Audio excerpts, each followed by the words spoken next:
there, LEGO fans! With the playsize tumbler I built a few weeks ago not being quite as much fun as I would have liked, I haven't built a good playset in quite some time. But looks like this Mandalorian Starfighter, kit number 75316 at 544 pieces, is going to scratch that itch.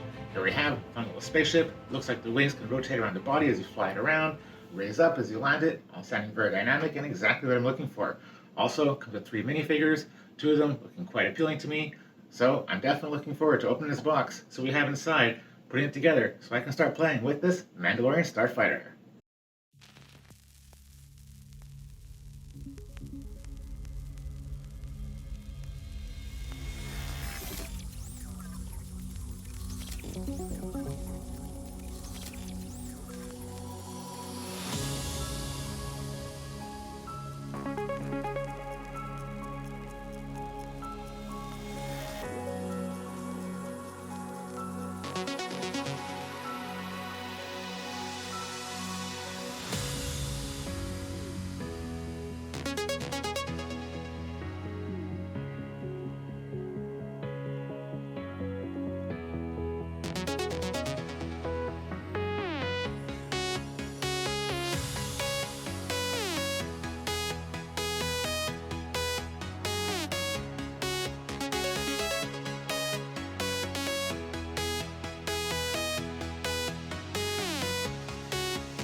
Exactly as desired and anticipated, this Mandalorian Starfighter has been scratching my itch for a fun playset.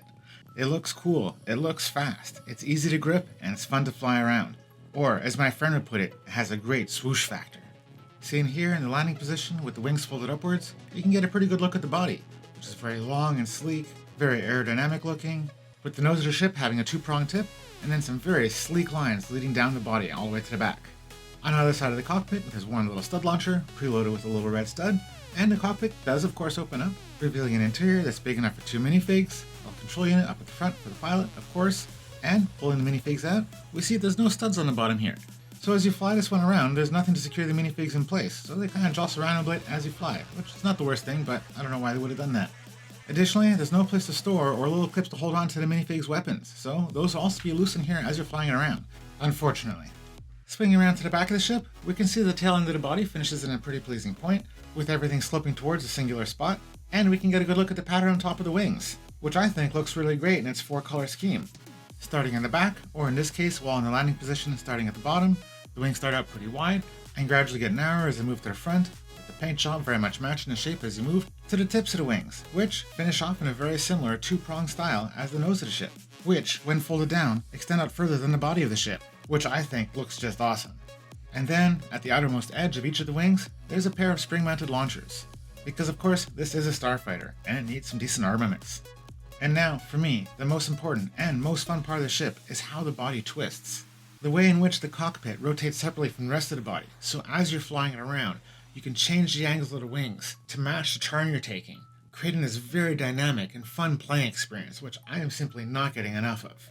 And then, as we saw earlier, the wings also do fold up for the landing position, making takeoff and landings to be just as much fun as the flying around itself. And now to our minifigs, where we get Bo-Katan, who's very recognizable with her unique print on her helmet, a character that a lot of people got introduced to for the first time in The Mandalorian Season 2, but who's actually seen a lot of screen time in both the Clone Wars and Rebels. Then we have Gar Saxon, another pretty significant character from the animated series, this time wearing his helmet with his maul horns, which is a pretty strong indicator as to what point in the Star Wars timeline they plucked the set from. And then one Mandalorian Loyalist, a pretty nameless, faceless figure who was just along to fight for the cause at the time. But, just like the other two, comes with a really cool jetpack and is a welcome addition to my collection of Mandalorians. And that pretty much covers that for this little Starfighter. A set which I'm really quite pleased with. I think it's quite clear that I've been having a lot of fun playing with this kit, having a lot of fun flying it around, and with this dynamic motion in the body, I'm anticipating that this fun is going to last for some time yet. As a display piece, for a set that's a little over 500 pieces, I don't think it gets much better than this. It might not be the most recognizable of ships, but it is a good size, it has a great paint job, and in my case, it's going to look absolutely fantastic hanging from my ceiling. And as to LEGO elements of note, there's nothing that really stands out in this kit. The cockpit glass is pretty cool, but the rest is pretty much standard components, which is just fine.